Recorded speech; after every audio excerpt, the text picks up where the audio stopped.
The New Jersey Devils opened the Stadium Series weekend with a big 6-3 win over the Philadelphia Flyers.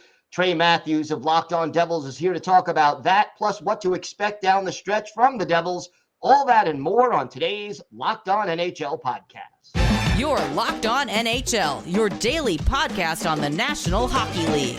Part of the Locked On Podcast Network, your team every day.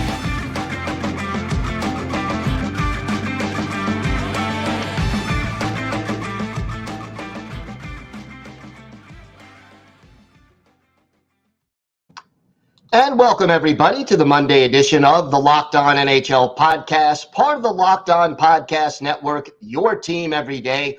I want to thank everyone who makes Locked On NHL your first listen every day. Don't forget to subscribe on YouTube or wherever you get your podcasts so you can get new episodes as soon as they drop. Today's episode is brought to you by Sleeper. Download the Sleeper app and use promo code LOCKEDONNHL to get up to a $100 match on your first deposit. Terms and conditions apply. See Sleeper's terms of use for details. It is always great to welcome back to the show the host of Locked On New Jersey Devils, Trey Matthews. And Trey, quite a weekend for the Devils. A big 6-3 win over the Philadelphia Flyers. What stood out most about this important win for the Devils on Saturday? Well, the thing is like, Mark Cuban had this saying, which is people aren't going to really remember the game in general because the Devils did come away with a 6-3 victory over the Flyers, but they're going to remember the experience. And I said it on my recent episode that this Stadium Series felt like a Super Bowl for the Devils because they performed in front of 70,000 plus people. People were tailgating. You got live performances from Gaslight Anthem, the Jonas Brothers.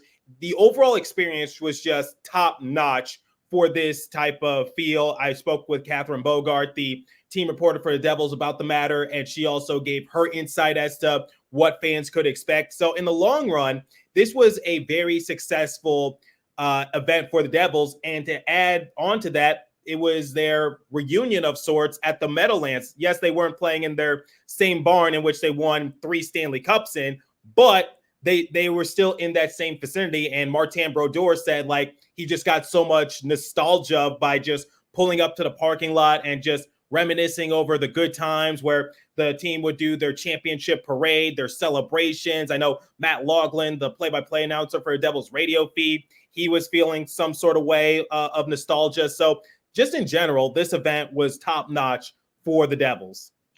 And what did it mean to New Jersey and that area to be hosting this game? It meant a lot because they're at their old stomping grounds, and this was probably one of their biggest games of the season. And they came out guns blazing thanks to Nico Hischier leading the way and scoring the opening goal 30 seconds in. And whether you were watching on TV, whether you were there in person, I think everyone can attest and say that that was probably one of the best games of the season, a season in which has been very up and down for the Devils, very inconsistent, plagued with injuries. This was a good bright spot, and the Devils have now collected 7 points in their last 5 games, and they also snapped the Flyers' 5-game point streak. So it was just the cherry on top for what was at stake for the Devils, and they're starting to gain some traction in both the Metropolitan Division and the wild card standings. How important was it for this team to rise to the occasion and also to beat a division rival? You know, I look back to a tweet that Amanda Stein, the other team reporter for the Devils, said.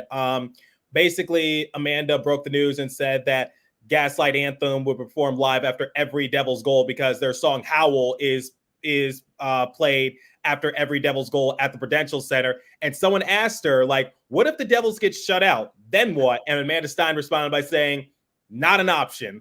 And the Devils scored a touchdown on the Flyers, whereas the Flyers, they converted on a field goal. Injuries obviously have been a part of this season. You alluded to that.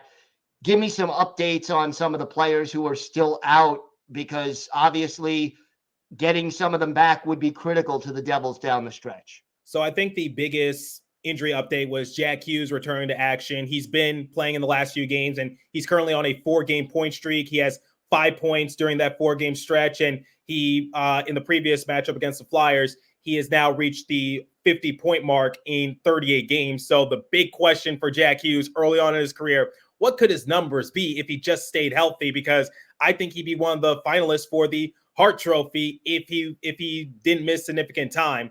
And then Brendan Smith, he returned to action a few games ago, albeit Santeri Hatakka had to be sent back down to Utica. He was performing really well on the Devils' blue line, but we'll see him back in a Devils sweater sooner rather than later. And for the bigger injuries, Jonas Siegenthaler is still out.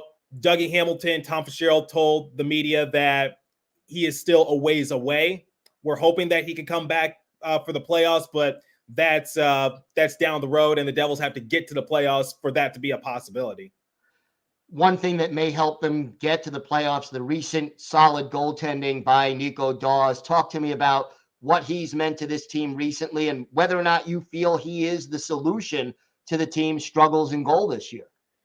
There's a new king atop of the NHL history books for most saves in an outdoor matchup, and it belongs to Nico Dawes. He has played in his fourth game in the past six days, and he has been really good in that for the Devils. And who would have thought that he would have been the answer? Because last year he had hip surgery. He had to be shut down early in Utica, and now he has come back, and he's sort of the saving grace for the Devils, and you can't ignore that. So he's been making save after save after save and just being very vital for the Devils. And it now raises the debate, which is, what do the Devils need? Do they need goaltending or do they need defense? Well, I think Nico Dawes sort of fixes that issue. Obviously, who's going to back him up? Is it going to be Vitek Vanacek? Is it going to be Akira Schmid? Right now, Vanacek is out with a lower body injury. He should be back sooner rather than later. But the thing is like Nico Dawes, he's really helped the Devils in net, and maybe he could be the answer. But you don't want to put too much pressure on his shoulders because he did have hip surgery last year, and I don't want that kind of scrutiny on him because the Devils have had a history of overworking their promising goalies in Corey Schneider, Mackenzie Blackwood, and that didn't really pan out too well. So Schneider, good start to his Devils tenure, crashed and burned. Mackenzie Blackwood never reached his full potential because he dealt with injury. Now, I don't want the same fate to happen to Nico Dawes, so I just advise the Devils to be somewhat cautious when using him. But I can't deny he's been really good. And when looking at the trade market, I think it's going to come down to what's easier for Tom Fitzgerald to obtain. Is it going to be a goaltender? Is it going to be a defenseman? I spoke to Chico Resch about it, and you should be very familiar with Mr. Resch because he got you guys your first Stanley Cup back in, 1980?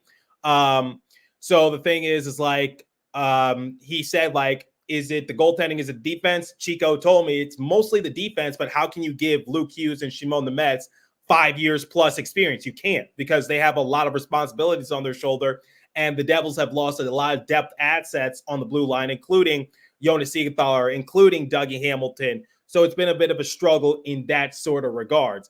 But I think they're going to try to trade for some more physicality, more grit, and a depth asset, because I think the asking price for a goalie is going to be a little too much for them to handle. So I talked about UC Soros, talked about John Gibson, talked about Jacob Markstrom.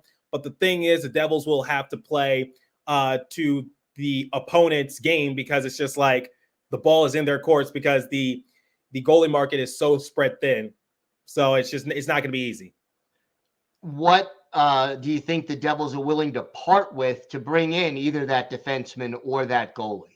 At this point, I think the only roster piece that might be dealt away and people might have mixed emotions about it is Alexander Holtz. Personally, I'm willing to part ways with him, but it has to be for the right price. I don't want it to be a one-year rental, because Alexander Holtz is in his early 20s. He could give you 10 plus years of good service. He just hasn't been given the role that I think he deserves. I think he deserves more time on the ice. And I just want to make something perfectly clear. Where you're at on the lines, it does not equal ice time. I think he deserves a few extra minutes and to showcase his skill set. I'm willing to part ways with them, but for the right price. And I think that's what Devils fans are willing to do as well. And when it comes to prospects, I think people are very high on Lenny Haminaho and Seamus Casey. I don't think you should trade those prospects.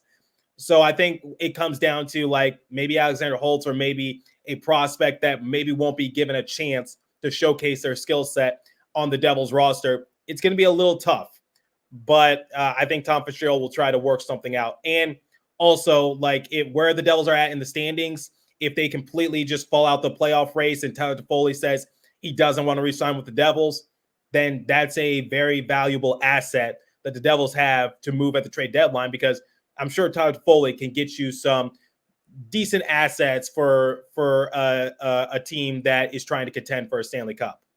No question about that. We'll keep an eye on that, and I know you'll be on top of it. Trey, why don't you tell our viewers and our listeners where they could find the podcast and where they could find you on social media? You can find Locked On Devils wherever you get your podcast from, including YouTube, and you can follow me on X at TreyMatt4 or the show's X page app at Locked On Devils. And the season is not over. Devils still have a chance, and I think what they've been doing the last few string of games has been very hopeful for a lot of people. 7 points in the last 5 outings. All right, Trey, thanks so much. Always a pleasure. Thank you, Gil. Today's episode is brought to you by Sleeper. We're past the halfway point in the season, hockey fans. But regardless of where your favorite team is in the current standings, I want to remind you, you could win big playing daily fantasy hockey on Sleeper, the official daily fantasy app of the Locked On NHL Network. Sleeper is our number one choice for daily fantasy sports and especially daily fantasy hockey, because with Sleeper, you can win 100 times your cash in daily fantasy hockey contests. All you have to do is pick whether studs like McDavid, Crosby, or McKinnon will record more or less than their sleeper projections for things like goals, assists, saves, plus, minus, and more in a given game. To win a 100 times bet on Sleeper, you need to correctly predict the outcome of 8 player stats. You heard me, hockey fans. You can win 100 times your money playing daily fantasy hockey with Sleeper. So use promo code LOCKEDONNHL. You'll get up to a $100 match on your first deposit. Terms and conditions apply. That's code LOCKEDONNHL. See Sleeper's terms of use for details and locational availability.